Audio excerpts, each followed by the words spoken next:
What do you think is the biggest misconception of you, which hopefully will be cleared up as this new TV project comes out? But what do you think is the biggest misconception of you?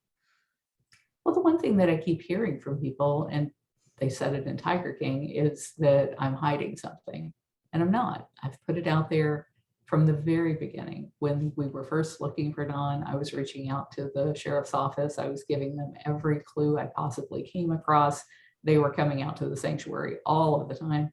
And it wasn't just them. It was like every armchair detective for miles, and I mean like across the country, was coming out to the sanctuary, and they'd want to spend the night and they'd want to snoop all around the property. I'm like, fine, whatever you can find, this is good.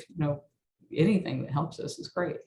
And yet all of that was suppressed in Tiger King and made to look like I was trying to hide something, not dealing with the sheriff's office. And nothing could have been further from the truth. I spent years looking for Don. So I think that's one of the bigger misconceptions. I think the whole basis of the archetype that they tried to create was this gold digger that broke up a marriage and took a man for his money. That wasn't the case at all. When I met Don, he told me he was a different person with a different name and a different story. And that was the person I fell in love with. And he said that he worked for somebody named Don Lewis. And what I came to know about Don was that he could barely read or write. I'm the person that built up our real estate business. I'm the person that made us wealthy. And my mother, God bless my mother, my father was a really interesting person. My father's gone, my mother's still with me, but my father was like this entrepreneurial spirit. And so his jobs would change and he'd change interest in doing different things. And so my mother was like this stable rock of our family, and my father was like all over the place. And my father could earn well when he did, but then he'd lose it all and he'd have to start over again, and he'd lose it all and he'd start over again.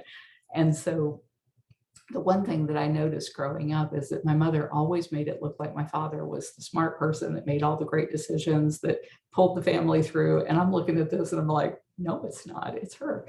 And so that was the way I was raised to be in a relationship, that the woman was always to take a back seat to the man, and that he was the person that would be given all of the credit and authority and everything. And I did such a great job of it that people believed it. And I had no reason to ever dispel that myth until Tiger King came out and painted that portrait. And I was like, oh, heck no. Let me show you the public record here that shows all of that to be a lie. And so those things can be verified in the public record, that I was the person out there doing these investments, and that so many of the people didn't even know who Don was. I told people that my name was C. Stairs and that I was working for this very important businessman, because nobody would deal with a woman back then. And so when I married Don Lewis, they thought his name must be Stairs, that he was the brains behind this all the time, because surely it couldn't have been a woman. And so I think that's one of the other misconceptions. And of course, I lost almost everything during the conservatorship, and I've built it all back up. And that right there should tell people who it was that actually did this. But that doesn't fit with the narratives that they fell for in Tiger King. So they don't have any reason to want to believe that.